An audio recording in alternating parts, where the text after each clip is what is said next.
رمضان دویم ورځ ده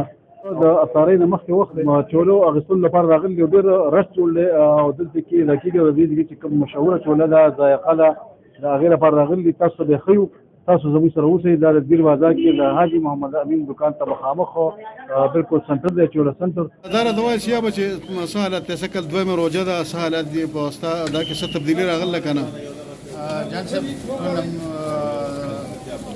مخکې ستاسو مهرباني تاسو موږ شاپ ته راغلی او دلته میزه وکړو او تبدیلي خو دا خبره ده یو خو مهنګایي ده او ډېره زیاته مهنګایي ده نو مونږ چې کوم ده 100 روپو دا کومه چوله چې ورکوو جان صاحب دا چې یو سړی ویسي نو د ماښام 15 کسانو کار کېږي د سالن په ځای او دغه دی جي جان صاحب او زه هره روژه کې راوځم دې خلکو د خدمت ته ولاړ یم که چا سره روپۍ نه یم څه خبره نشته که دا خبره به نه وي جان صاحب دا خو دا خلک ځینې خلک ډېر زیات خوښوي ځینې په دا چې کوم دی نو دا غوړي مونږ نه دغه کوو د خلکو د دغه دپاره جنکو دا واله نو دا د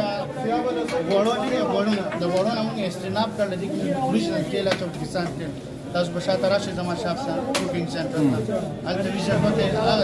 تاسو ته دې هغه معیاري هر څه جان صاحب زموږ هغه ریټ نه دی په ځای درجې زموږ خو دې سره وځو زموږ چې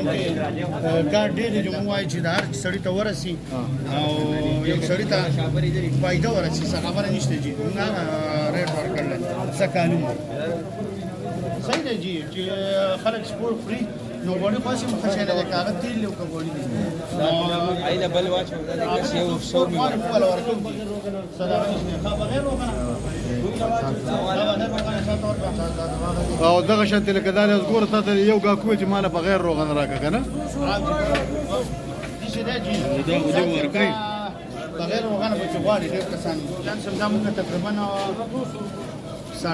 250-300 کیلو څوره پکوږي ډېری 200 بچاړي